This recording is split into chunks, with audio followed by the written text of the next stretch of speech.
but don't know how to go about it. Bhargavi says she wants to know the process of donating organ.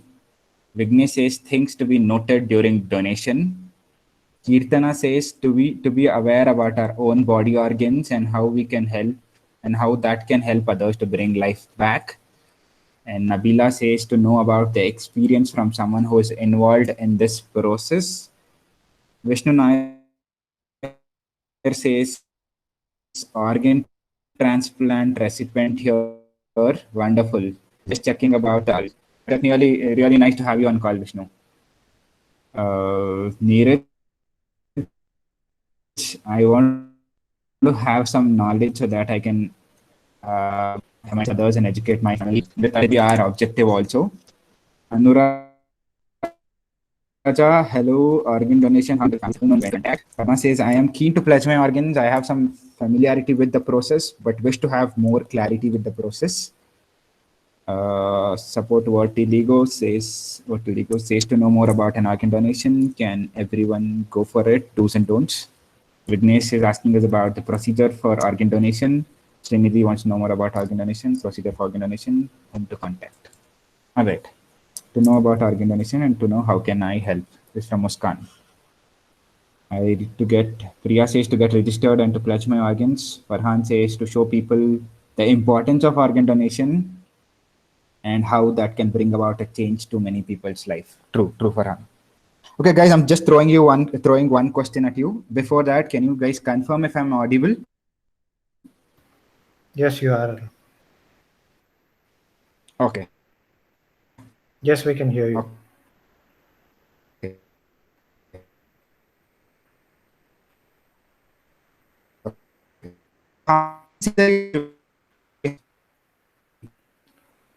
Aaron, we lost you again. No, not able to hear.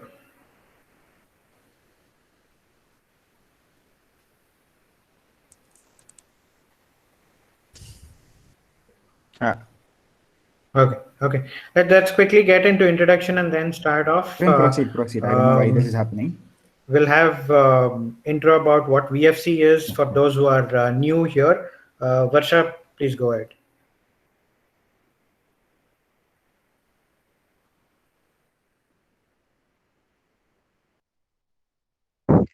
Cause VFC is a registered, independent, non-profit, voluntary organization driven absolutely by the passion of volunteers, recognizing a strong need for volunteerism in addressing various social, environmental, and humanitarian concerns in our society. VFC came into existence in the year 2012. VFC neither has an office space nor has employees working for itself. VFC pioneered the movement in India of creating the one-stop platform for a gamut of volunteering opportunities. Today, there are 21 different social causes under VFC's umbrella for volunteers to choose from and to contribute their share to the society. During pre-COVID era, volunteers at VFC dedicated their time visiting old age homes, schools for intellectually challenge kids, children's home, pet shelters, or by being a part of awareness sessions on matters such as road safety, first aid, organ donation, disability awareness, men for menstruation, child adoption, mental health, right to information, voter awareness, and so on and so forth. VFC currently comprises of volunteers from all walks of life, including students, working professionals, homemakers, senior citizens, who come together to volunteer for a cause of their choice. Under the banner Volunteer from Home, VFC continues to promote the spirit of volunteerism by engaging volunteers in various educative and informative awareness sessions during this extraordinary period of lockdown. If you wish to know more about the work of VFC, including volunteer from home initiatives, please visit www.vfcindia.in/VFH. Thank you. Thank you, Varsha. We'll quickly have introduction about the cause. Nisarga, over to you.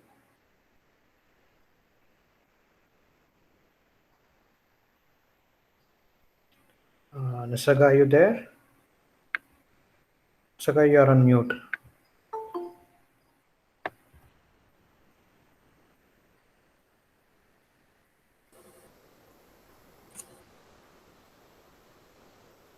Uh, okay, I think Nisarga also has some issue with the audio. Okay, we'll No quickly. worries. Yeah, Arun. Yeah, no worries. I'll take over. So, guys, so this particular initiative, session on organ donation, is under a cause called Let's Gift Life. Right? The name of the cause is Let's Gift Life. There are few things that cannot be bought by money. Everybody kind of agrees to that. All right. It is indeed a simple act of sharing that can be a reason for survival of life. So this sharing, when I say, I refer to activities like blood donation, organ donation, stem cell donation, etc. Right. So although we know that blood, organ, and stem cell donation are life saving, there is still lack of awareness around this particular subject, and there are even false beliefs among general public. Right. So in order to bring this gap of lack of awareness among people, we at VFC realized the need for such a cause, and that's how the cause Let's Gift Life came into the picture, with an aim, with a motto to educate people and create awareness drives where volunteers could participate and further share their knowledge with others. All right. So under the cause Let's Give Life, we have been working on activities like pulse polio immunization. There's a blood disorder called thalassemia. How many of you here have heard about thalassemia? You can use the chat box if you've heard about thalassemia. Thalassemia is a blood disorder, and we work on conducting blood donation drives, particularly for children suffering from thalassemia. All right, if you can see the screen.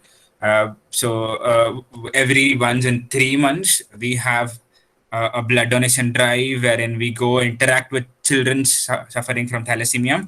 And this children suffering from thalassemia, they require blood transfusion every 15 to 21 days. So that is roughly every 2 to 3 weeks. All right. So this is one of the initiatives under the cause Let's Give Life. So likewise, we also have awareness sessions on things like stem cell donation. How many of you have heard about stem cell donation? Blood stem cell donation. Again, so this is again another topics which is not very much spoken about, but blood stem cell donation is basically a cure for any kind of cancer related to blood, basically. So we work on raising awareness on blood stem cell donation and guiding volunteers on registering as a stem cell donor, right? So the further part of today is more about organ donation. And let's quickly get to the next part where we try to understand things about organ donation. So then can we switch over to the presentation? Yeah. Okay, so how many of you do waste segregation at home? Not relevant, but then looking at the green color box on the screen, this kind of strike my mind. How many of us do waste segregation at home? Me, me, not bad, not bad. Okay, how many of you believe in 4 Rs? Reduce, recycle, reuse, rot. Cool. How many of you believe in recycling? All right. How many of you believe in recycling?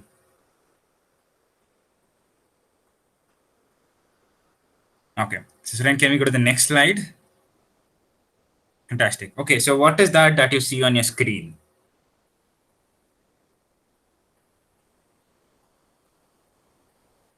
Plastic. It's a plastic bag. Yes. Black plastic bag.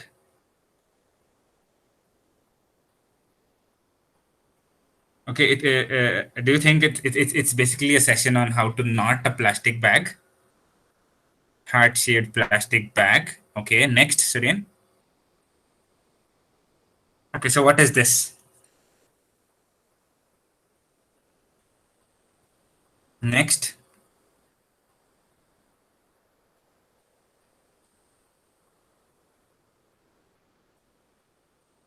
Fantastic. People were very quick in capturing lungs.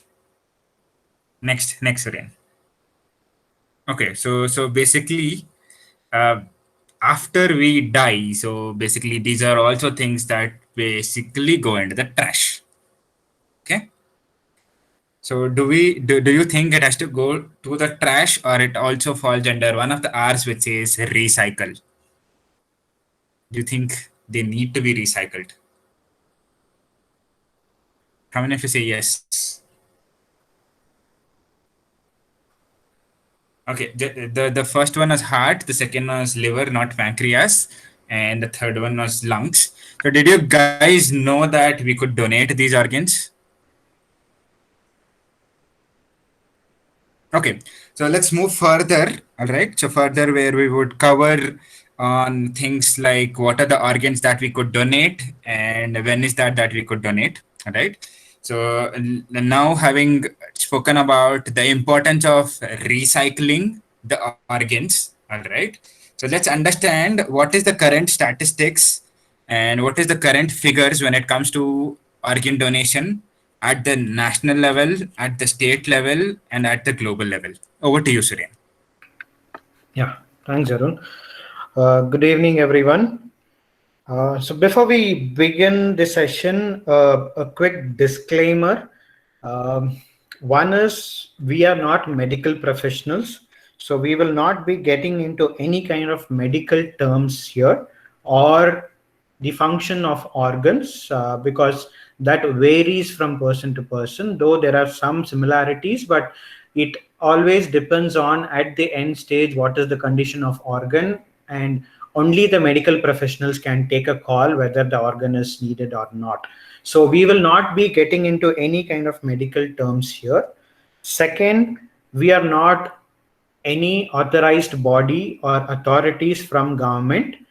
We just we just get information from government and we bridge the gap between citizen and government on what is the procedure and what is happening currently. So from the legal point of view or from the authorities point of view, we are not representing any authority as such. We are purely a voluntary organization and volunteers who are trying to promote organ donation and create awareness around it. So wanted to keep it very clear. We will not be explaining or will not be taking you through any functioning of the organs or anything with respect to medical. Though if you have some queries, we can get answers later after the session. We have few resources who guide us, and there are government officials who are also in touch with us. So we can get in touch with them to get your queries answered if there is anything in particular. So today's session will be mostly around what is the process and what is this organ donation defined in India. How this entire act is defined, how things work here, how you as a citizen can contribute. So those will be the things. In case if we are not able to answer any of your queries, we'll definitely get in touch with officials to get your answers clarified. But with whatever information that is available with us, we are sharing that. So quickly getting into stats on why India need more organ donors is this one main reason where if we take the stats on the organ donation rate per million, we are not even at 1. Okay, so not even 1 per million are donating organs in India. So it's a long way. We were at 0.4 some 4 years back, and now we have reached to 0.8, and slowly the graph is increasing as the awareness are more these days, and people are coming forward to donate organs. But it's a long way to go still. When compared to Spain or USA, per million they have more than 46 and 31 people coming forward to donate. So this is not just the willingness, this is the actual donation which people are making after their life. So this is a very long journey, and it's a very difficult topic that to be discussed in India per se, and also in families. So the main action point for any of us in this call would be to raise more awareness, which will come in the later stage. Now, getting the stats on what India has done on the yearly basis on donation. If you see 2019 data, we have 125 heart transplants, that is 125 live hearts have been donated and transplanted to someone. That means that 125 people are alive today because of someone donated heart.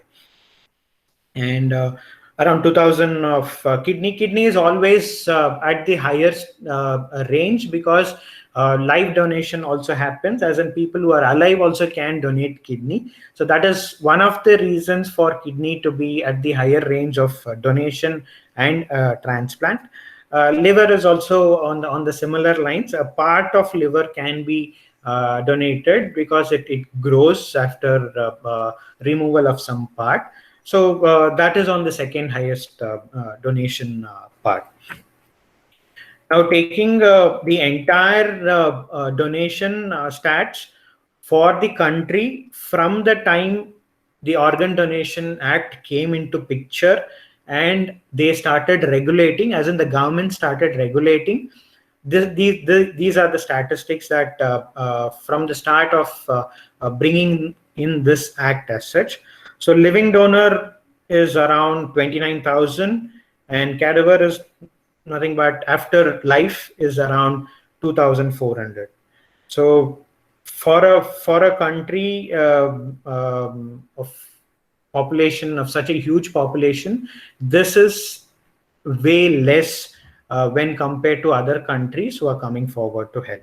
So this is where we as citizens can create awareness to bring a change in people's mind, and see if we can increase this graph and have more people live their life. Now that is on the part of what donation has happened. But fortunately, when there was a survey that was done by the Statista in 2018, how many are willing to donate organs?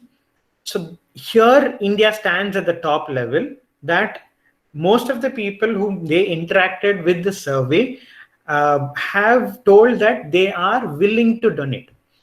Unfortunately, the turnout becomes on the opposite side. So we are at the top level of 74, but when it comes to the actual donation, it doesn't happen. So there are many reasons for this.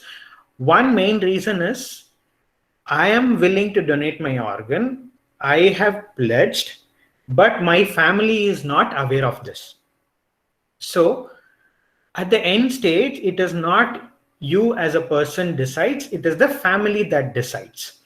So family is not updated about it, family is not aware of that. So organ donation doesn't happen at the end stage. So willingness of one particular individual is not enough here. And that is one of the main reasons for this session as well.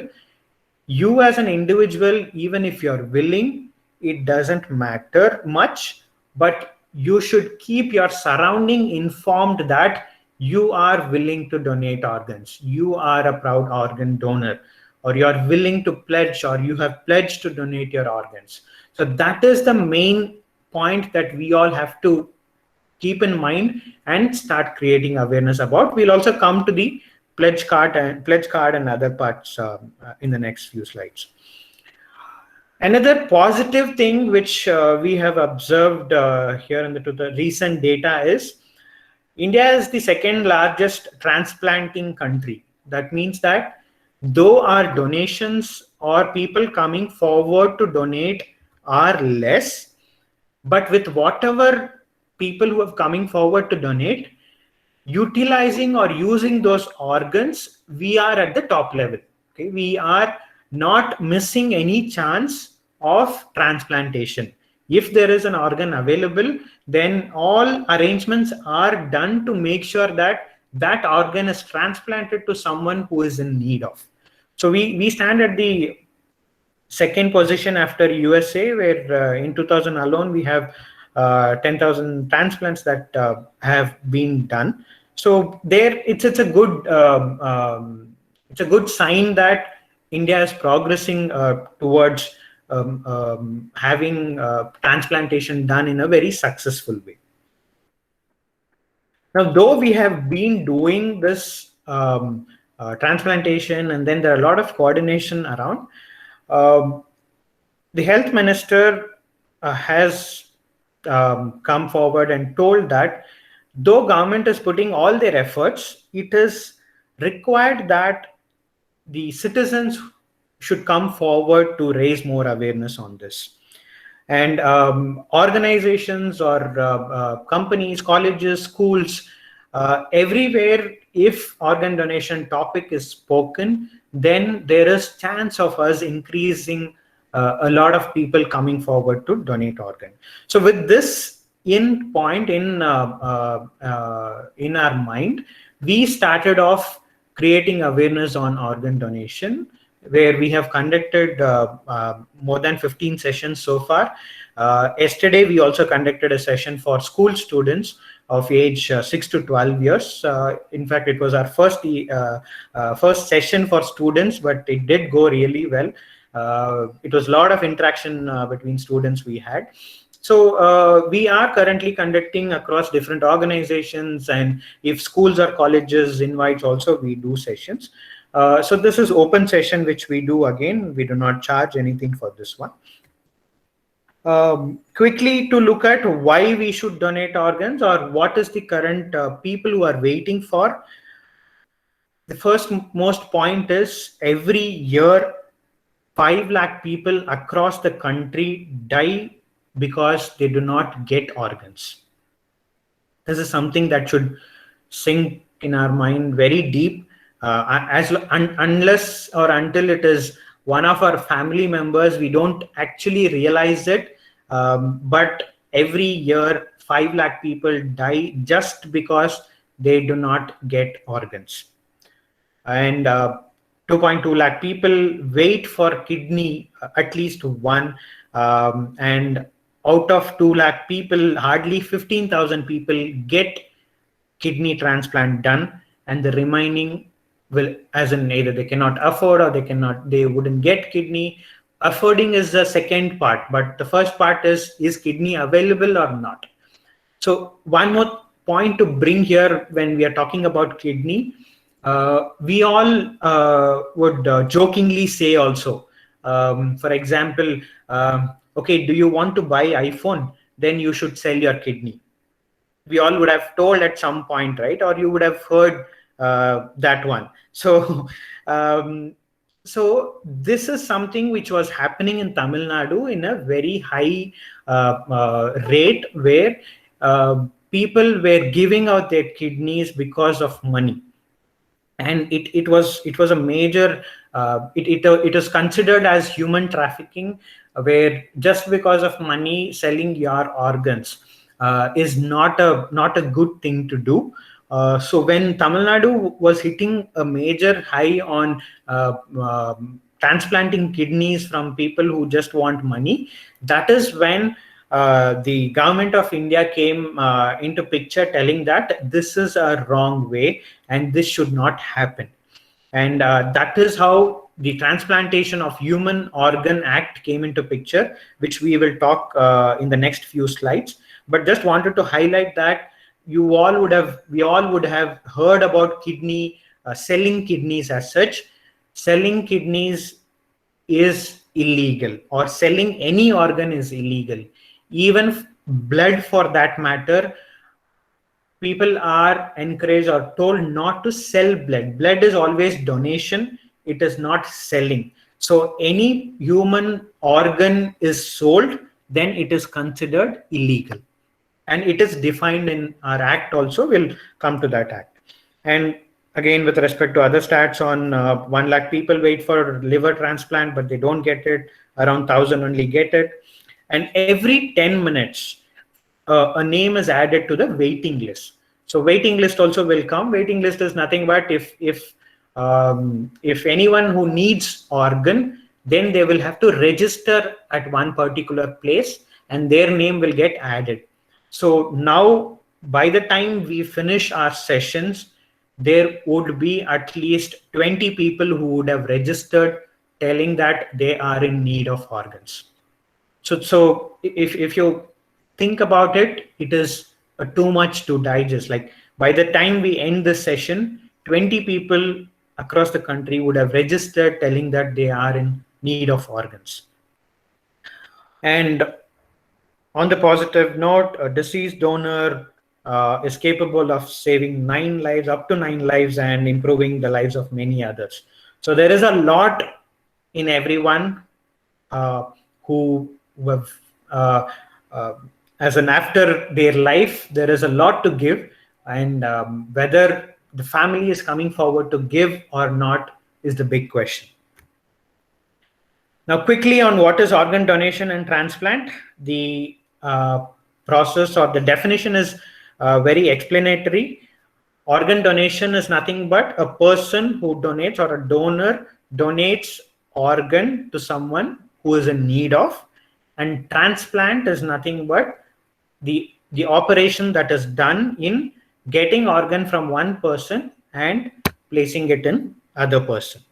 So our medical science has progressed so much that there are a lot of things possible. Obviously, as in though we progress at a very high level in medical, it is all about how much we can do there. So the science is still developing on how to create or replicate human organs.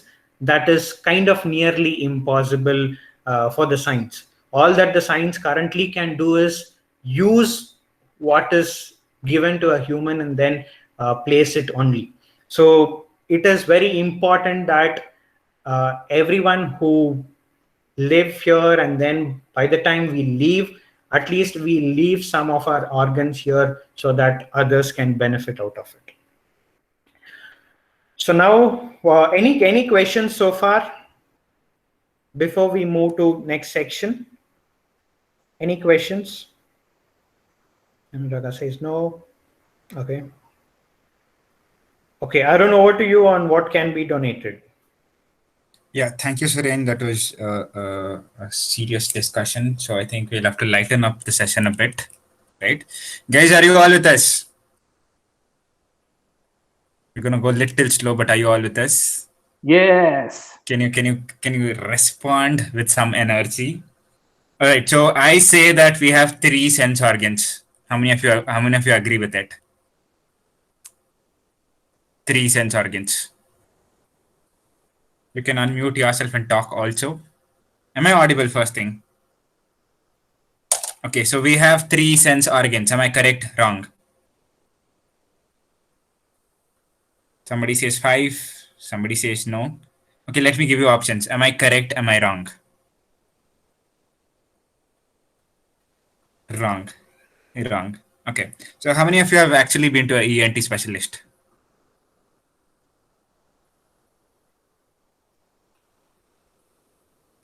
What does E in, it's going to be a rapid fire round, so you have to be really quick. All right. What does E in ENT stand?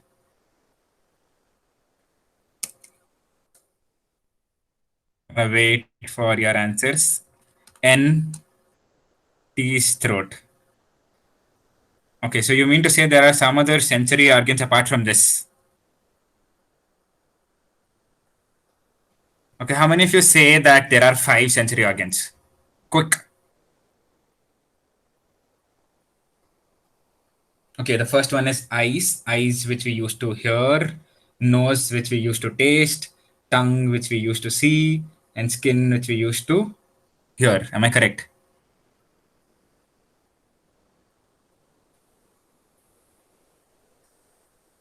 One of them said yes. Okay, all right. I'm just quickly running through. Okay, eyes is one, nose is second, ears is third, tongue is fourth, and skin is five. Eyes for seeing, nose for smelling, ears for hearing, tongue for tasting, and skin for touching. Okay, so we know that these are sensory organs, right? So now moving on to the important part of it. So, what are the organs that you think can be donated? You would have heard a lot about organ donation. Okay, so even Suryan himself gave us a few clues. I also do this at times. Whenever I see my friend carrying an iPhone, I'll be like, okay, so do you have one kidney or two kidneys now? What are the organs that can be donated? Chat box is all yours. I see eyes, heart, kidney, liver, intestine, eyes, eyes, eyes. Anuraga says all, I guess. Tejaswini Basavaraj says eye, heart, kidney, liver, blood, plasma. Pratiksha says skin. Harsho says skin. Skin again. Suren, can you go to the next slide? Muscle. Is muscle an organ? Is blood plasma an organ? Okay, so here we have a crossword puzzle which basically has answers on what are the organs that can be donated. You just have to go left to right, top to bottom, and crossways.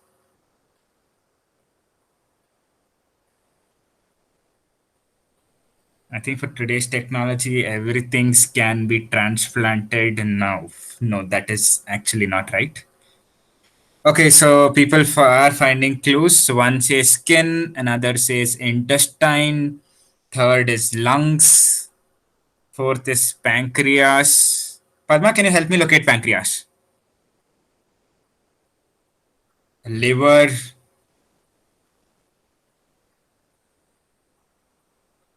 Did anybody find bone? Kidney. Second column, third letter. Second column, third letter. Fantastic. So that was not a blind guess.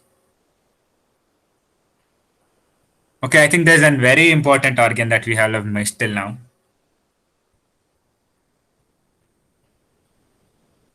The guy who pumps blood, the guy who basically keeps us alive. And if you got the answer, you'll have to also tell me where is it.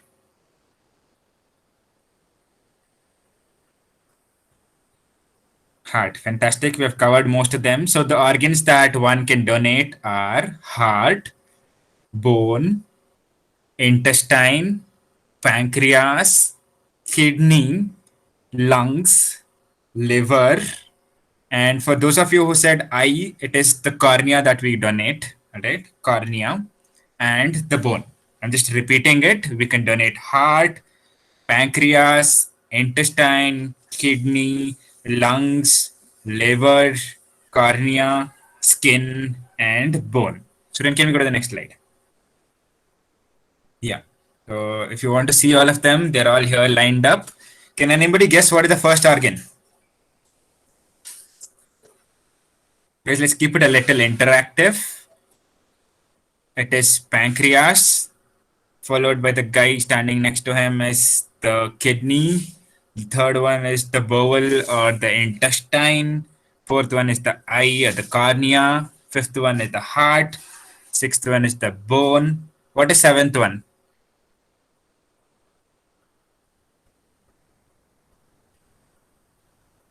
Seven is pair of lungs, and 8 is liver. Right? So then can we go to the next slide? Next slide. Okay. So here, let's try to learn as to understand. Let's try to understand which organ can be donated and when. Right? The bone says you can donate me only after natural or brain death. Okay. Likewise, the heart also says you can donate me only after brain death. Okay, so we have got two terminologies here: natural death, brain death. So then next, yeah. So I basically says I can be donated within dash hours of natural or brain death. How many hours? I want you guys to repeat. I can be donated after how many hours? 6. So I can be donated within 6 hours of natural or brain death. Right? While the kidney says one of us can be donated while you are alive. Okay. The pancreas or the bowel says a part of me can be donated while you are alive, but you can only donate me fully after death. Okay. So guys, one simple logic here over here is that whenever so it's basically whichever organ you have more than one, there is chance that you can give away one organ and still survive, or there is chance that you can give a part of that particular organ and still survive. So by giving away one of the two or a part of one of them, you still can survive and ensure you gift life to somebody else. Okay, so the next slide. Yeah. And we have four little friends over here, which is pancreas, liver, lungs, and the bowel or the intestine. A part of all of us can be donated while you are alive, but we can be donated fully only after brain death. Okay. So we've been coming across this word brain death, brain death, brain death everywhere. Can anybody explain what is brain death? Brain death. So to understand the next process, probably we'll have to understand what is brain death, what is heart attack, or heart dead, and what is coma. Okay, so brain dead means coma. Somebody also says with zero brain activity. Okay. So then can we go to the next slide? Okay, so this slide basically summarizes whatever we saw till now. All right, so we now know what are the organs that we could donate. We could donate heart, kidney, liver, lungs, pancreas, intestine, skin, bone, cornea. Although we wish to donate all of them, okay, there is one deciding factor that basically uh, is deciding on what are the organs that could eventually be donated. At the end of it, what is the working thing that could be taken out of you and passed on to somebody else? So this basically is decided on the type of death that we will have. All right. So if we have the brain death, that basically means most of our organs could be useful. Whereas when it is a heart death or a heart attack, there are only three possibilities. All right. So can anybody try to guess as to why, in case of a brain death, there is possibility of uh, transplanting or taking away more organs and transplanting it to somebody else, and not in case of heart death. Srinidhi says when a person in coma has no brain activity, then he is brain dead. That is absolutely right. Then what is heart dead?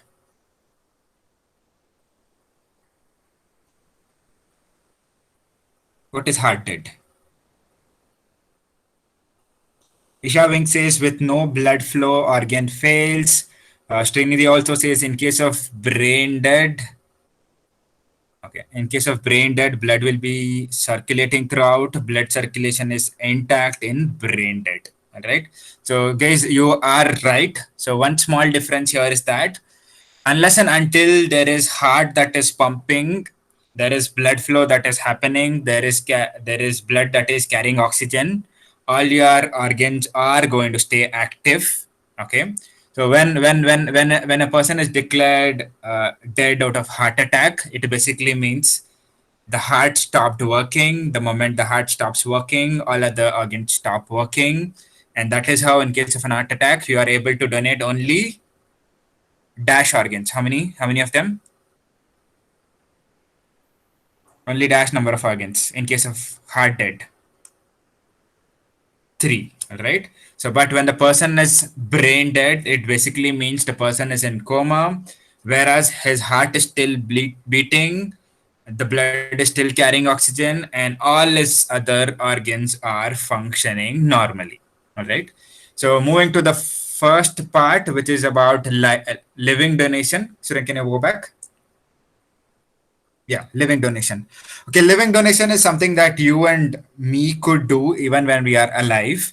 Okay, as I told you, we all have two kidneys, so that basically means we can still survive if even if one kidney is taken off. So we can donate one complete kidney and still survive. That could be one living donation that we could do. Second is one lobe of lung. All right. So again here we can still survive after donating one lobe of lung. Third is liver. So how many livers do we have?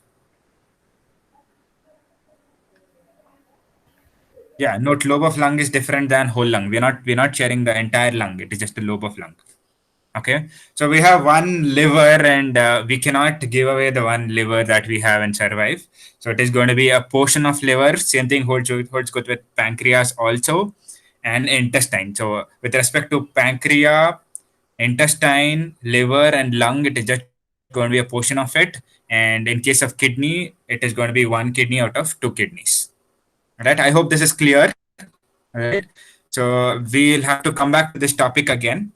In addition to organs that one could donate, we could also donate the entire body of a deceased person. Okay, so the entire body of a person could be donated to a medical research purpose, or say hospitals which have colleges as well, where this body would be utilized for students to learn more about the body, the dissection, and other things. Next, Surya. Yeah. So organ donation in living people. Suren, over to you. Yeah, thanks, Arun. Most of it is covered, but quickly taking everyone through what is living donation, what is brain dead, what is heart dead donation. So living donors are near relative. So for near relative, spouse, children, grandchildren, siblings, or parents, there is only the permission of the in charge doctor or the doctor who is going to transplant. They can take permission from the near relative and they can proceed with the transplant. But this transplant should also be reported. So what happens with respect to transplant in general, any hospital that does a transplant of organs, they should be certified hospital. So when we mean certified, this has to be certified by government, where randomly any hospital cannot do transplant of any organ just like some operation. Doing operation or having ICU is way different than being a transplant hospital. So we will also share the list of hospitals which is approved as transplant hospital. So only those hospitals are allowed to do transplant. Apart from these, if there are any hospitals that are doing transplant, those are illegal.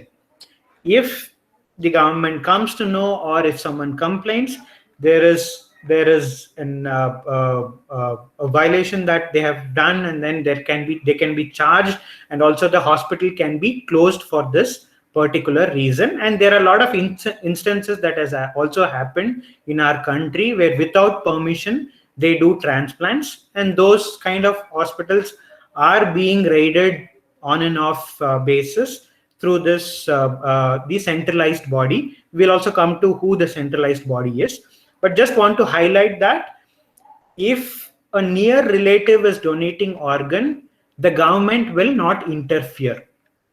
So the person, the hospital who is doing the transplant should collect all the details of the donor, proving that the donor is a near relative, with respect to government IDs and whatever other proofs they have to prove that, okay, the person who is receiving kidney is my brother, is my mother, or is my father, anyone as such. So near relative on that part, the government will not interfere. You are free to donate. But a non-related donor is where the government will come into picture. For example, I am donating my kidney to a friend, then a friend is a non-related donor, though there is, as a friend is related, though we call, but is not, doesn't come under the family as such. So a friend is also considered as a non-related donor. So an authority appointed by the state government sits here, as in for Karnataka we have in Bangalore, where if you, for example, are donating your kidney to your friend, then you and the friend should apply in that state authority telling that I am doing this out of humanity and not for money. And the state authority will investigate, so that takes time, where they investigate whether you are actually donating for on humanity basis, or are you selling it. If, for example, the authority finds that you are selling it, then they are not satisfied with your explanation, then the transplant or donation can be cancelled. So transplant or donation of living will happen only if the state authorization committee approves it. And even if you are interested to donate, and if it is your friend or if it's your colleague, anyone, only the authorization committee decides it, because organs are not to be sold.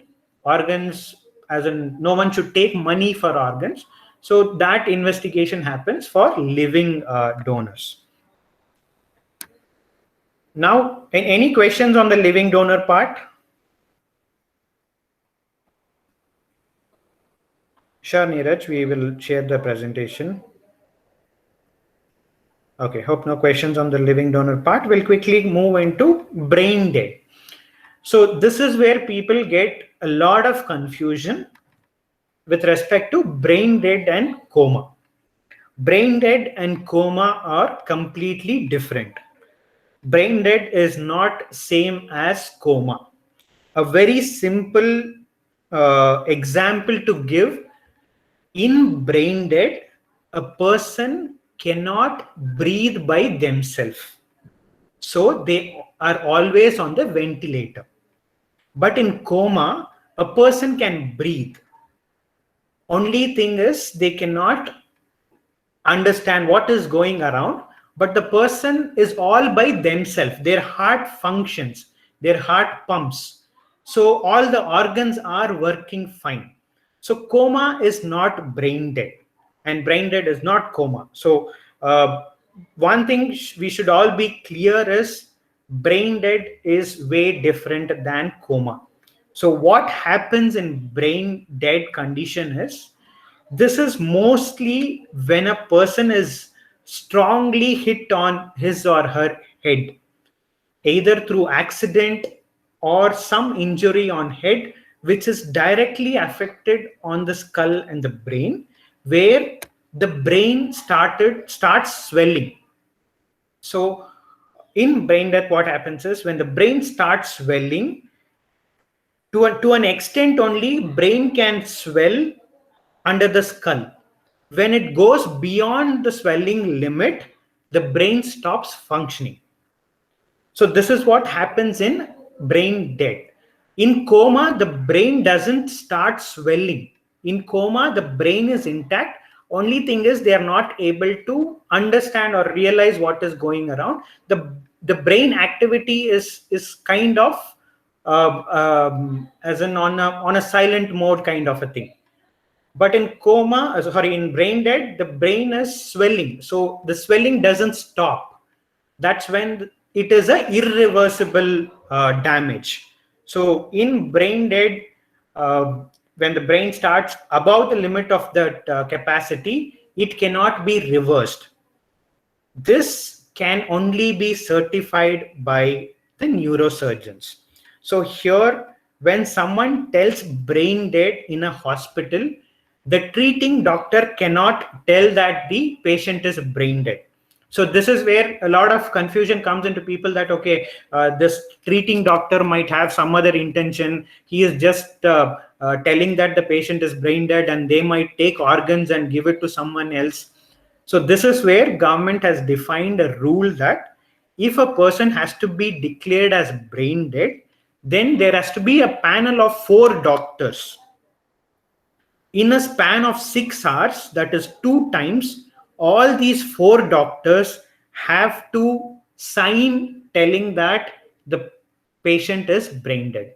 So who are these doctors? So one is doctor treating the patient. The other is doctor nominated from a panel of doctors appointed by appropriate authority. This means the government involvement, where government appoints the doctor who from the government side, from the authority, where they come to the hospital to check whether the patient is brain dead, and a neurologist, neurosurgeon, who is again appointed by the authority itself. So here you will have to note that the hospital involvement is not there. For example, if I have to take name any private hospital, for example, you go to Apollo Hospital and the treating doctor tells that the patient is brain dead, only that treating doctor cannot certify it. They will have to notify the government telling that there is a patient who is brain dead. So a team of 2 doctors from the government side comes to the hospital to verify in a span of 6 hours. That is 12 hours they take, 2 times they check the patient and tell whether the patient is brain dead or not. And also there is another doctor involved, that is the head of that particular hospital. So all the 4 doctors have to certify, sign the document, and then give a certificate. So everything is documented. If a hospital is telling that a patient is brain dead, a certificate with all the 4 doctors in span of 6 hours should be shown to any family member. Only after that, after the 12 hours of two times checked and the certificate given, the talk on organ donation can be initiated by the hospital authority. Until then, saving the patient's life is more important than organ donation. So this is very clearly instructed to all the hospitals. So organ donation will not be initiated or spoken about at the very first time when the treating doctor tells the family member. When the treating doctor decides that, till 12 hours they wait for it, they call other doctors to get the certificate, and only then tell whether the patient is brain dead or not. Any questions related to this?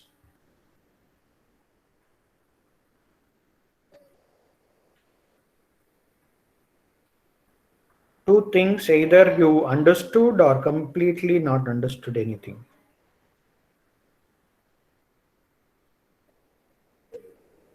Was it confusing or was it clear?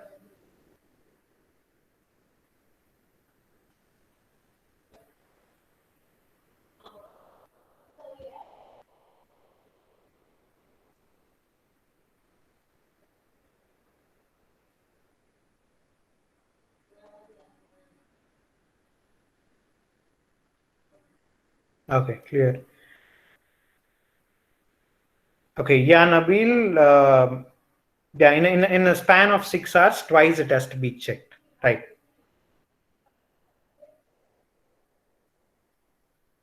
Okay. We'll quickly check on the number of hours, as in the other part, as in we had 3 things: living, brain dead, and heart dead. Heart dead is nothing but the natural death, where the heart stops functioning. It could be for any reason. When the heart stops functioning first, before a medical attention is there, then all the other organs stop functioning. That is the main reason where in the heart dead part, not many organs can be donated. It is only preferably or mostly donated part in heart dead is cornea, and the remaining thing is about the family members taking call. So now once someone retrieves, so this is not as in this is up to the transplant organization and where they store it, but this is just for your information. How many hours each organ can be stored before it is placed to other person who is in need. You see, cornea, within 6 hours it has to be retrieved from a person, and it can be stored up to 2 weeks, and either in the brain dead or cardiac arrest it can be taken. So the remaining organs has its own time limit, where heart has up to 3 hours. This is where we will also discuss about green corridors, where heart has to be transplanted from one place to other place. So there is only limited amount of time that is available to keep that heart functioning.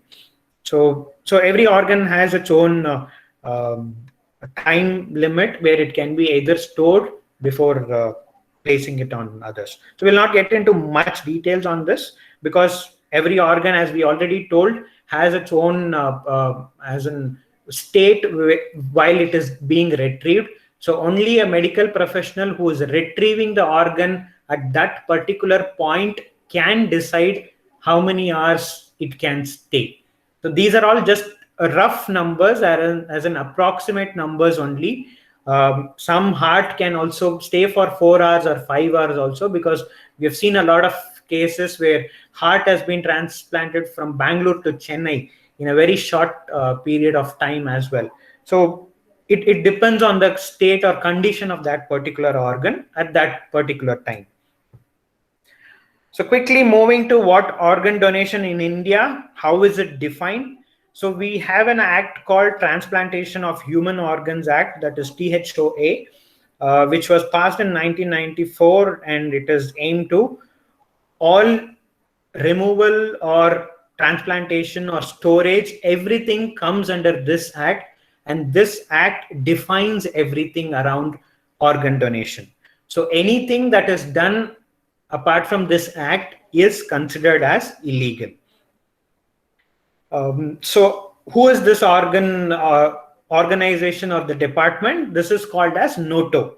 It is National Organ and Tissue Transplant Organization, based out of Delhi. This is the central government body. It comes under Ministry of Health, where this is the only body in India to manage the entire organ donation or transplantation. So please have a note. Apart from NOTO, if there is anything that is not reported to NOTO, or anything is done apart from what is defined in this act, is always considered illegal. So NOTO sits in Delhi, and it has ROTO, that is regional offices across, one in south, one in north, and at different places. We'll show you that as well if you. Yeah. So ROTO and SOTO. ROTO is regional and SOTO is at the state level. So here's a quick look on how the ROTO south, east, north, or northeast works.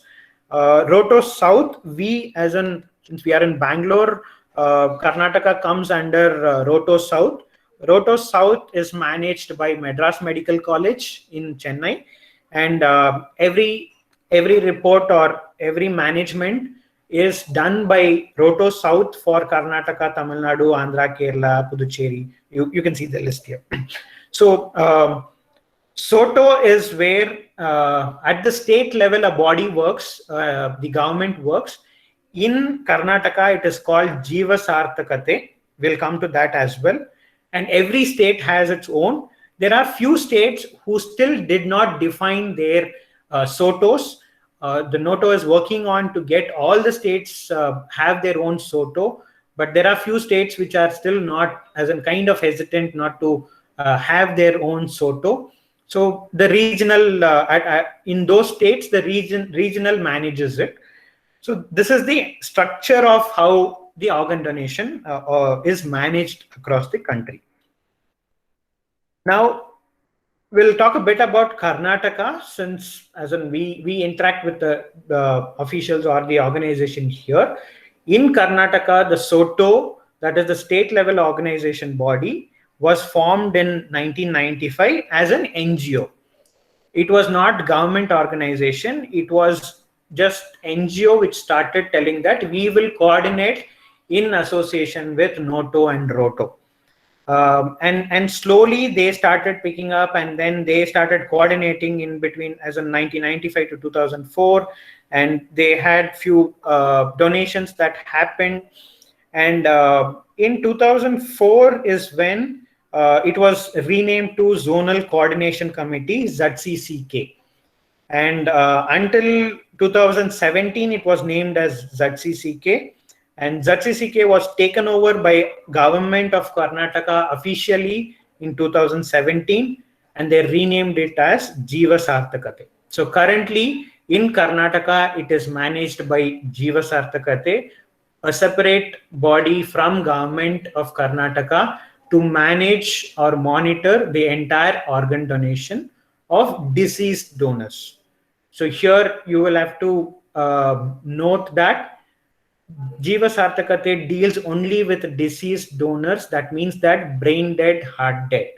Living donor, they do not manage. There is a separate authorization committee from the Government of Health where they manage, or because from them it is only the permission that has to be got. So they manage that part. Any questions till now on the structure of organ donation in India?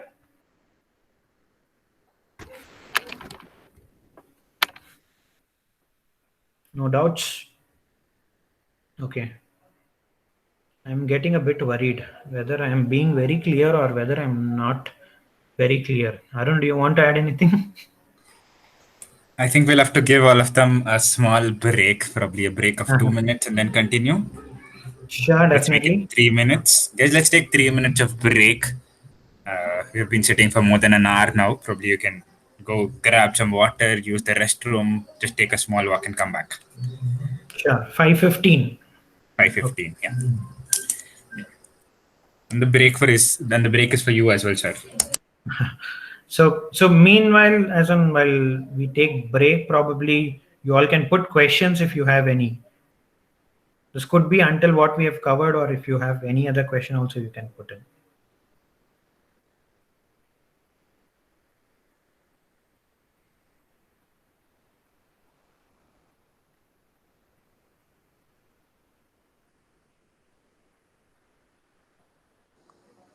Yeah, I have one question. Yeah, go ahead. You said like whenever somebody requires an organ, they'll register. That will happen on a national level, or that will also happen on regional level. Yeah, so it will happen at the regional level only. The next slide is about that only. But to answer, yes, it is at the regional level first to start with. Then it goes to the Roto, then it goes to the Noto. But the first registration happens at the state level, your nearest the organ transplant coordinators. Okay, but my question was like, for example, somebody has registered. His number is consider some X number. If he is getting some organ from some particular place, it's like first they'll consider that region wise or the national wise itself. Yes, so it depends. So that also we have in the PPT, but just to give you a brief, it will be considered in a way. For example, a person who is donating organ in Bangalore, then Soto sees who is the nearest recipient. Okay, first the recipient will be checked. Is there anyone looking for organ in Bangalore? If not, what is the nearest next person who is looking at? So when Soto checks their database whether anyone available in Karnataka, then when they come to know that okay, there is no one available in the state, then they ask Roto asking if there is anyone requiring here in this region. So regional comes into picture next. Then it goes to Noto.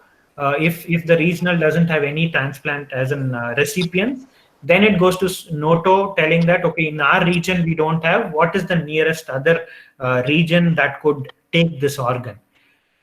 After Noto passing telling that okay, we do not have anyone across who is at the nearest place, then they go to people from outside country. Okay. So recently there were a lot of news telling that foreigners are getting a lot of organs immediately than Indians. So there were few investigations and things like that were done, and a new rule or the process was clearly defined, telling that foreigners have to be considered at the last stage only, when after we move out of Indians who are not able to receive the organs. Okay. So the donor chart goes in a way that, or the recipient chart goes in a way that Soto, Roto, and Noto. So state level, regional level, and then only it goes to the central level. Okay, got it, Naren. Thank you. So, Suren, sorry. No problem. Suren, I have one more doubt. For example, like when road accident happens, do they check like this person has registered for any organ donation or something? No, not at all. That's So that is another, the major myth we wanted to break through this session is that. So we'll come to that as well, on what is the pledge card means. To simply put in words, pledge card means nothing. So whoever registers telling that they are organ donor, it doesn't entail them, or it doesn't tell clearly that, or legally they are not authorized to be donor as such. So we'll come to that. Most of us are with that thinking that, okay, if I go register somewhere, okay, I am organ donor.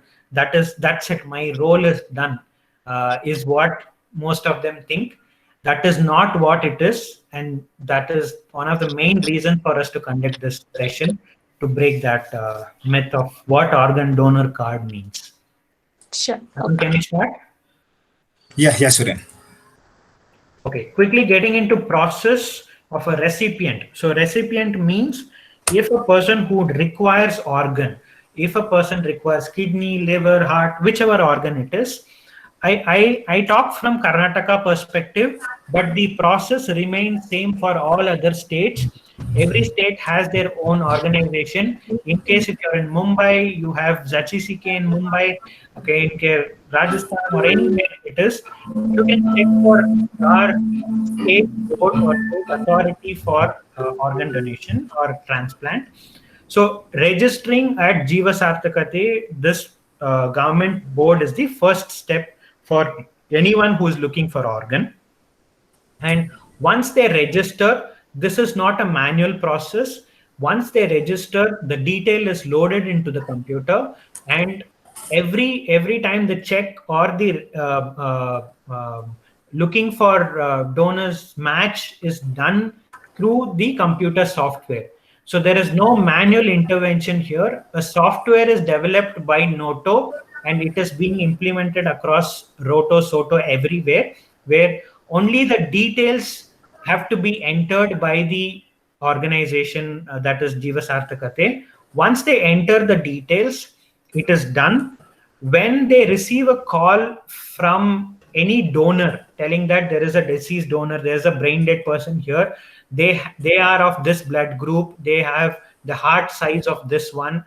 So they put all these details into the software and run the software to get first 10 matches on who can receive that particular organ. Once they receive that 10 recipients, they reach out to all the 10 recipients to ask if they are ready to have the transplant done. So there are a lot of things attached to it, because they have to be ready with the money. They'll have to be ready with their body condition to receive an organ. So this is where following up every 3 months is very much required for a recipient once they register. The process or the data is not online yet. It is yet to be put online on the waiting list part. And when their waiting list comes to or below 30 or 10, so there is a list which they maintain on particular organ basis. For example, there are 20 people who have registered for heart, then one person received heart, or one person could not get heart and the person passed away, then their names are it gets deleted.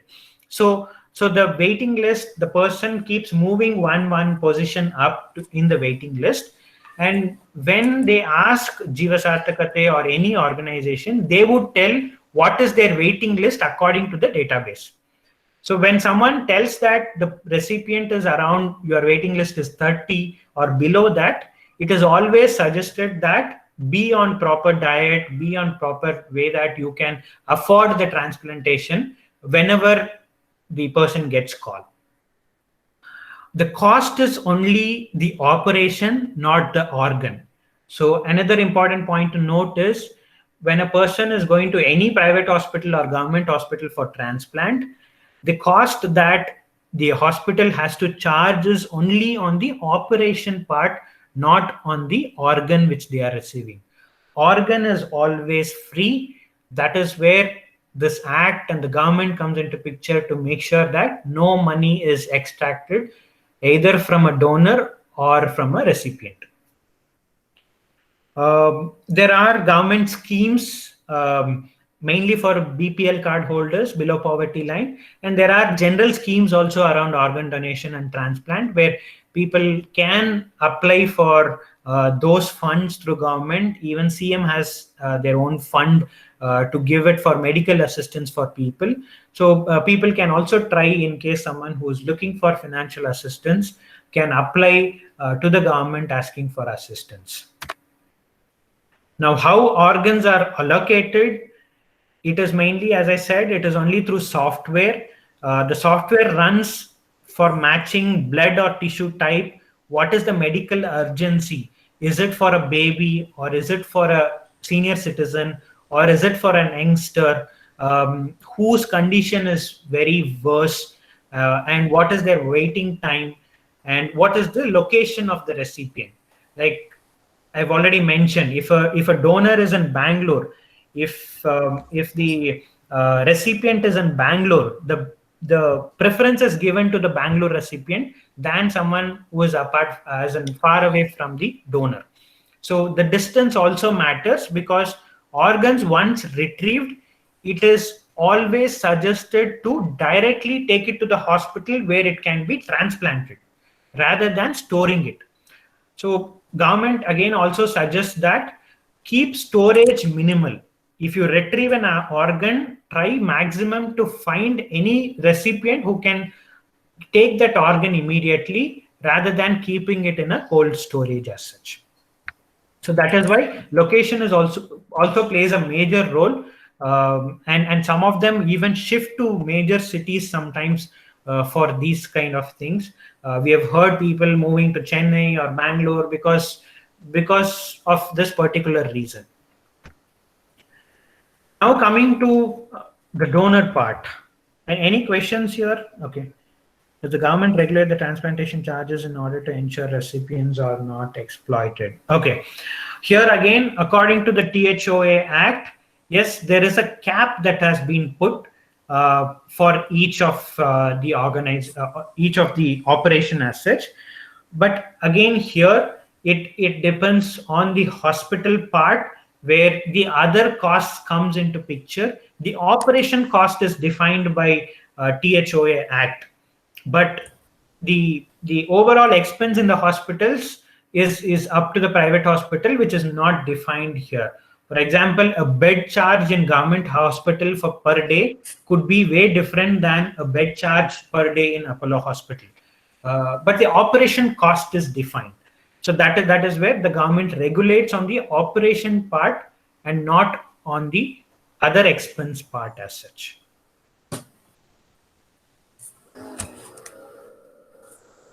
Any other questions here?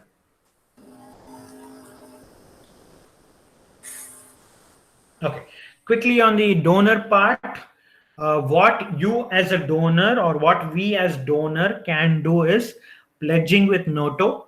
NOTO is the center level body. We have a lot of other registration link also, but we always prefer, you can directly, when there is option directly to register in NOTO, prefer to register with NOTO, or every SOTO has their own registration page as well.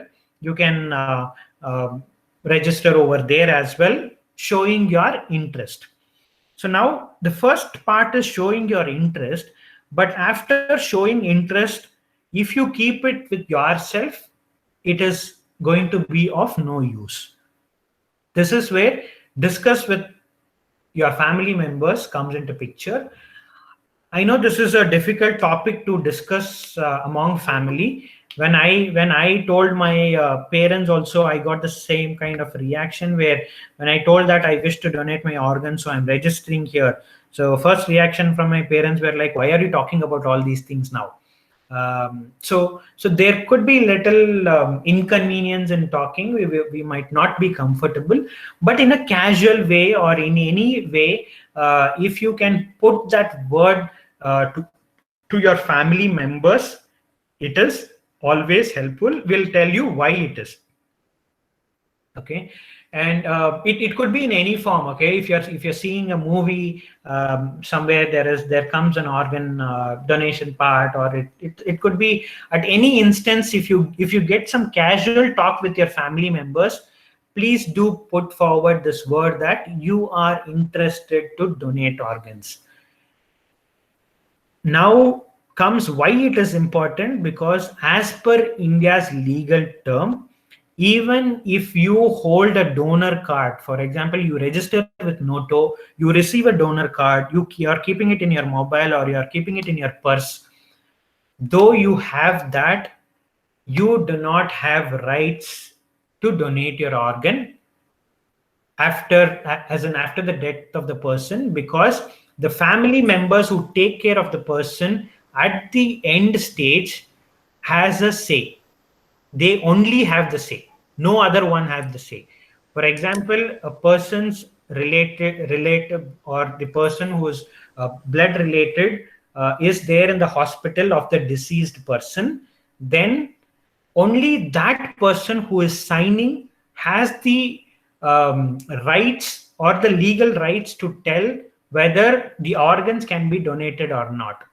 Though you were interested or anyone was interested, if the family member decides or declines at the end stage, then the hospital nor the government do not have the right to take organs from that particular person. So very important point is family members knowing about it. Here there are counselors also who have been appointed in a lot of hospitals, that is the transplant hospitals which are certified or approved by government. Every hospital has a transplant coordinator who is a master of social work person who comes with the counseling background, who talks to the family to tell the importance of organ donation and why they should come forward. So there is a counselor who is always available in these certified hospitals who also talk to family members. So now coming to other part of, if I don't take the organ donor card from Noto, can I still donate organs? Definitely yes. So as I said, donor card is just for awareness purpose. It doesn't have any legal rights.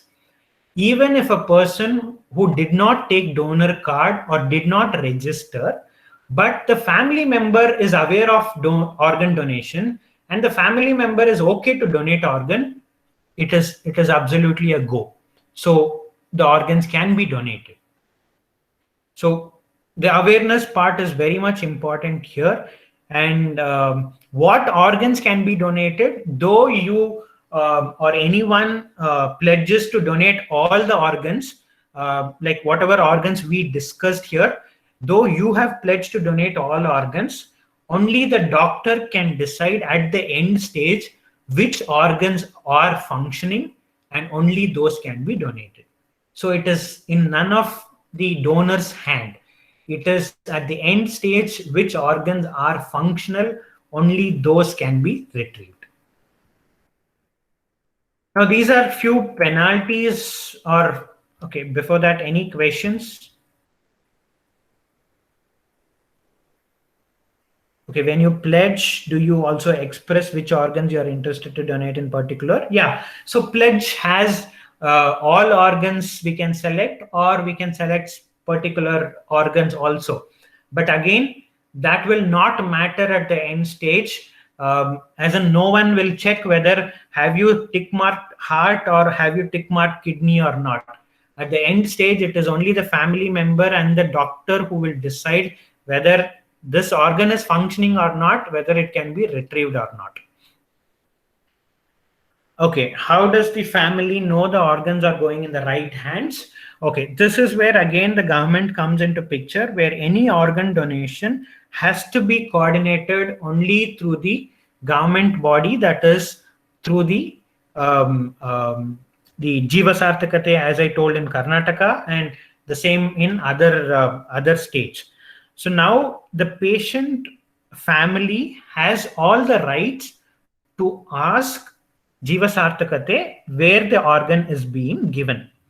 But here one point to notice, the donor who is, the recipient who is receiving the organ, those family members should also be okay in disclosing their details. So there are instances where the donor and family members have also met. Okay, so the first thing is the donor family can request the government body asking, can they know where this organ or to whom the organ was donated? And the government organization also, the Jiva Sarthakate also plans, if both the parties, that is donor family and recipient family, are convenient to really reveal their details, then they can also arrange for a meeting. So in this part, it is the privacy is also maintained, because at any point, just because someone donated organ, they cannot keep visiting or they cannot keep going to the recipient home or interacting with them. So privacy matters a lot, and but the details will be given to the donor family from the government organization. So and so patient at so and so location has received this particular organ. When they will check the health of the organ will be checked at the time of donation only. So whenever the time is to retrieve the organ functioning will be checked and only then retrieved. Donation process can also be done only in the certified hospital.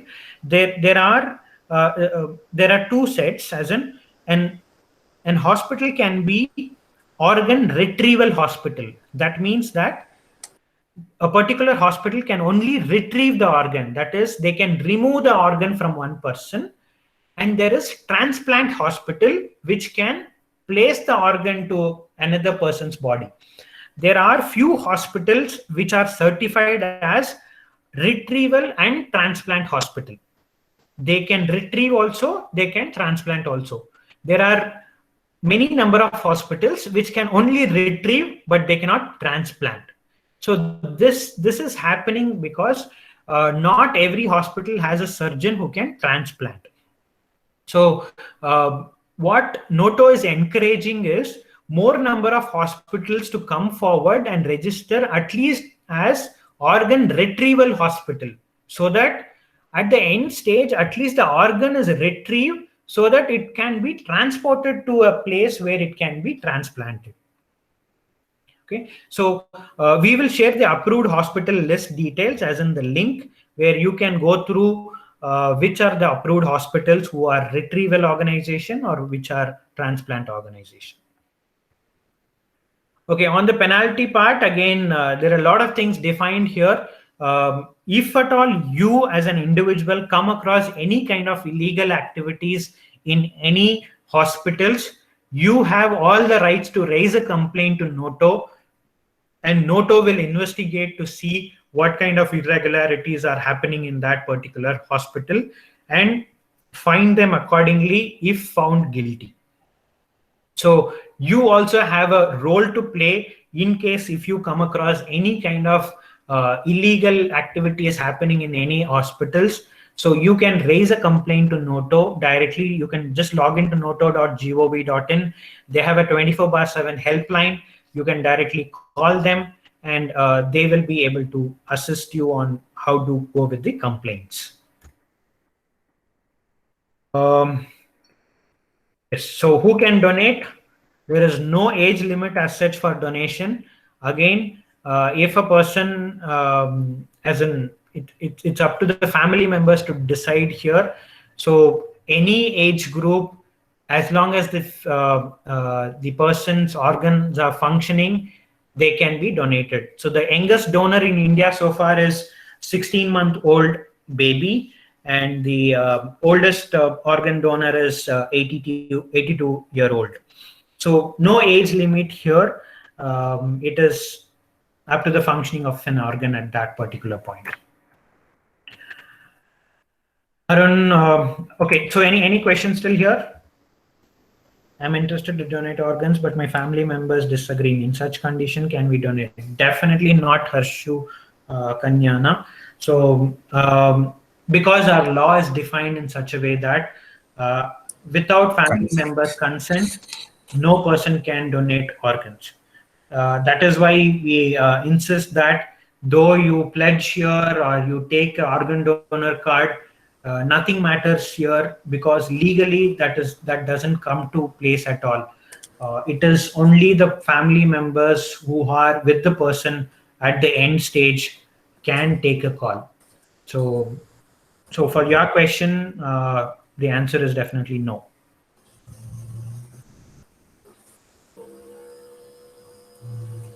Arun, on the organ donor card valid part you want to take? Yeah, Suren. Yeah. If there's any questions, you can put down in the chat box. Okay. So guys, we have spoken a lot about donor card. Okay. So donor card, Suren has already reiterated telling that it is just a means to express our wish to donate the organs. I'm reiterating on this. It is just us expressing our wish to donate organs. So that is why the card is called either the pledge card or a donor card. All right. So at the moment in India, legally, it is a relative, as in a close relative. It is the next of kin of the donor who will decide whether to donate their organs or not. Right.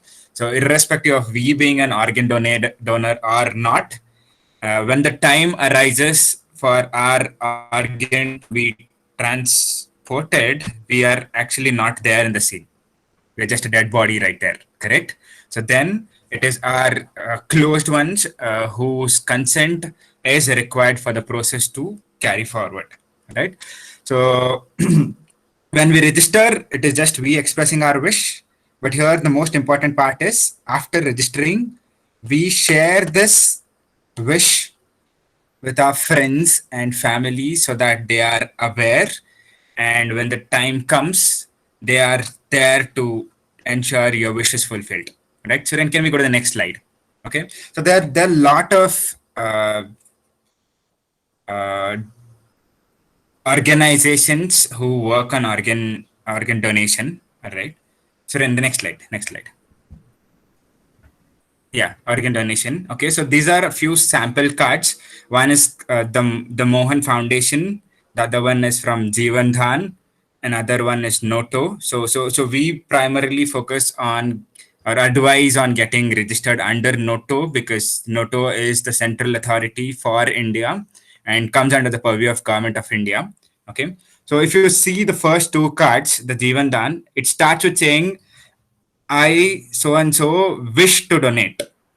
Okay. And the other card says I pledge to donate. So this is just us expressing our interest, and it doesn't end there. After we express our interest by registering, we ensure that we keep our family members intimated.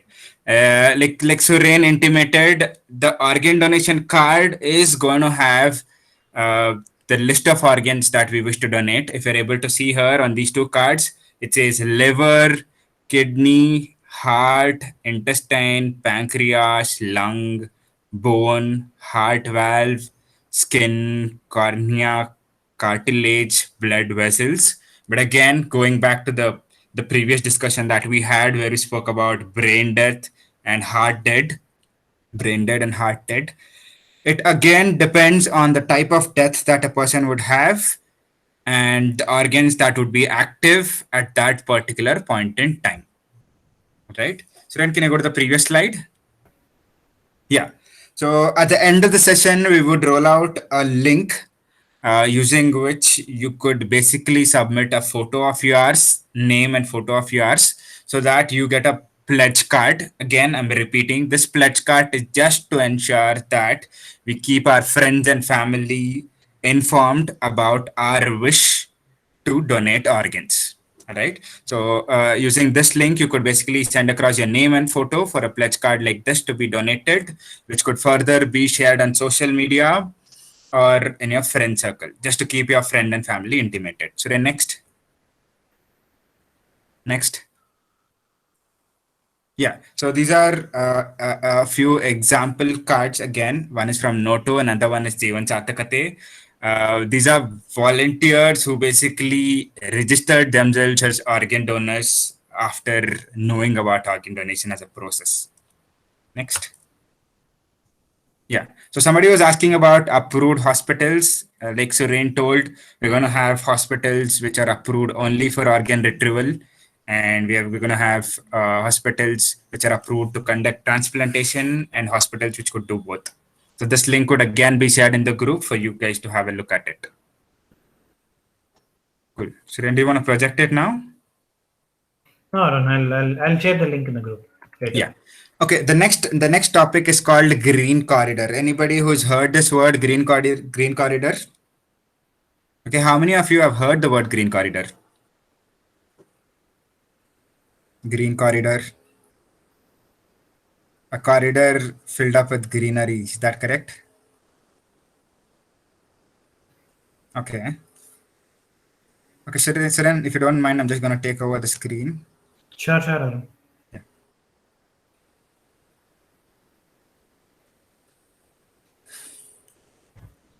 Okay. Okay, how many of you have come across news like this which says ambulance driver ferries terminally ill boy from one city to another city in 4 hours, in 3 hours, in 6 hours, zero traffic? Okay, so green corridor basically refers to a signal-free stretch of road that is between a source and the destination. And this green corridor is primarily put in place just to ensure that the organ that is received from a person's body reaches the recipient within a stipulated time span. Right? So if you would have if you could recall, probably each one of us would come across one news where it says a heart was transported from Bangalore to Mangalore, or from Bangalore to Chennai, and then there's green corridor, there's signals which were all blocked because they wanted to make sure that one stretch between one city to another city is green. Right? So basically, green corridors are these roads where these corridors that are created to ferry organs. If you are able to see screen, there's a 40-year-old child who shifted from Mangalore to Bangalore because he was in immediate need of an open heart surgery.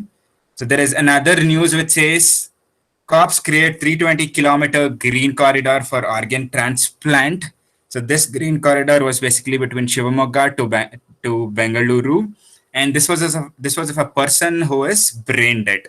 Okay, so if you could see the highlighted part, it actually says the hospital declared him brain dead following hemorrhage. Doctor suggested his family donate his vital organs, including eyes. Okay, I'm going to throw a question at all of you. So we discussed this in the beginning. How long can an eye survive, or what is the time period within which a eye transplant has to occur? What is the time period within which an eye transplant has to occur? 6 hours, exactly. So here, this transport of organ basically happened 320 kilometers in how many hours?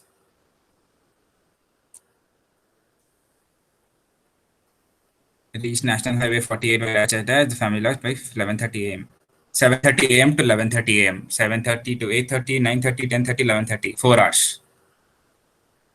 Okay, so the point of talking about this is that uh, another small thing that we as volunteers could do is follow Bangalore City Police or Bangalore Traffic Police on their Facebook handles. And one good thing about them is that whenever there is a green corridor, signal-free green corridor for organ transportation, they put it on their say social media handles telling the route is this, the ambulance should be ferrying from this hospital to this hospital in particular, and it starts at this particular time. Right. This is another example where organ was shifted from this is within Bangalore, where an organ was shifted from Victoria Hospital to MS Ramaya Hospital. It says it starts at this particular time. This is basically an advance notification that is given to us so that we could plan our day and avoid that particular stretch of road. Okay. So the very recent green corridor that was created, guess how old could it be? Very recent green corridor. The very recent green corridor that I'm aware of is a green corridor that happened on August 3rd. This was for transporting blood plasma for a patient in Chennai. A total distance of 348 kilometers was covered in a duration of 4.5 hours. Suren, can you get back to the PPT, Suren?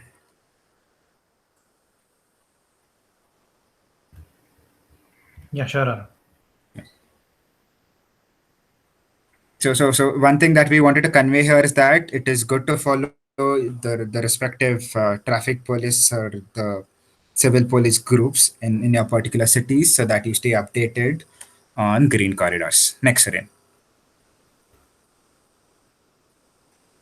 Okay, we are almost nearing 6 o'clock. So, what is that this picture conveys to you?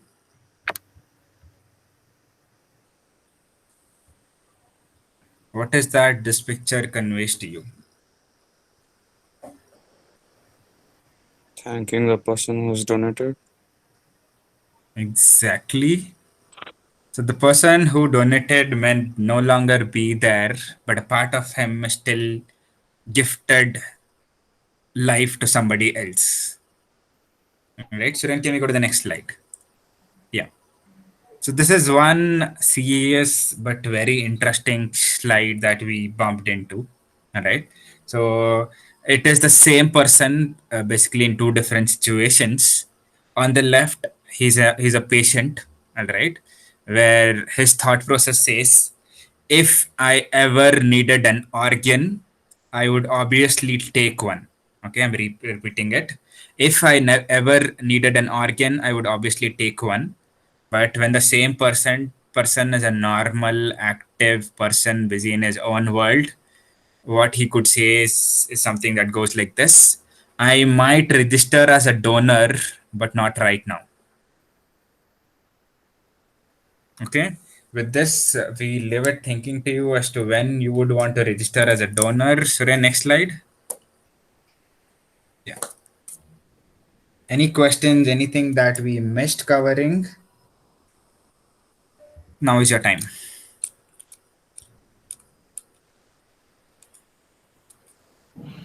Okay, Nabil's question on, will the cadaver be given back to the family after organ retrieval for funeral rites? Yes. Yes, very much yes. It will be nothing less than like a postmortem kind of a thing where they cover the entire body and hand it back to the family members. So after retrieving the organ, the none of it is visible. So that this is again defined in the law itself, that if an organ is taken, it has to be covered in a proper way that it is not visible at any point as such. So when the body is given back to the family members, it is similar to what after postmortem is given, like entirely covered apart from the face. There's another point to add here could be that if it is a medico-legal case and the death is suspicious, in that case, what happens? What is the general procedure in case of a medical legal case where the death is suspicious? What is the body of the person subjected to?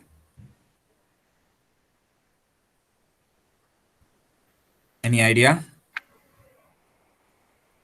Okay, so the body is basically subjected to something called autopsy or post-mortem.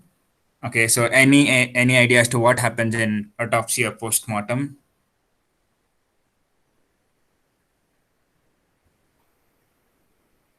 Okay, autopsy or post-mortem is a process where, yeah, does time, okay, is a process where they try to analyze what is the reason for the person of the, what is the reason for the death of the person. And this process basically involves dissecting the body into three parts. And in case of a body being subjected to a post-mortem, his organs are no longer uh, his organs can no longer be donated because the body is dissected into three parts. Can the donor donate multiple organs? Definitely yes. One donor can kind of save up to 9 lives, 7 to 8 to 9 lives. But again, it depends. He could basically give eyesight to somebody. He could basically share his kidney with somebody else. He could basically share his liver, part of the liver with somebody else, part of the pancreas, part of the intestine with somebody else. Yeah, again, so here this can happen only in case of a brain death, where the probability of sharing most number of where there is probability of sharing most number of your organs. Does time of death matter for donation? If the natural death happens at night and the family knows at the beginning of next day, okay. So there, first of all, organs have. Okay, that's okay, organs have a time to which they can survive after the person is dead. So natural death in most cases is nothing but heart attack. Okay, the heart stops functioning. Okay, so when the heart stops functioning, immediately all your other organs also stop, as in other organs are also dead. So that basically means in that case you have provision only to donate three things. So one is the bone, the other one is the cornea, another one is the skin. All right. So cornea again has a limit of 6 hours. So if it is a natural death that happened at night and the family knows at the beginning of the next day, the probability of donating eye is also ruled out. Guys, any other questions?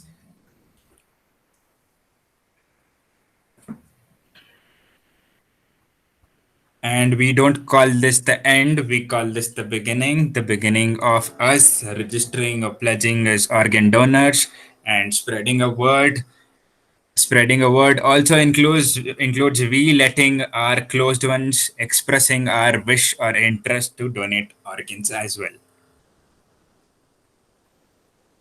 Finally, wasn't to start with the awareness process or getting in more people aware about organ donation and your interest in organ donation. So this will be one form where this bit.ly will share this form link also in the group as well as here in the chat, where you can upload your picture to receive your picture of this sort, which can be shared in the social media to create raise awareness on organ donation. So this you would get instantly, post which you can also register in Noto or Soto, where we have also put the link. Once you register here, you would also receive the link where you can directly also register at Noto. This is purely for awareness purpose, where awareness is what matters in organ donation.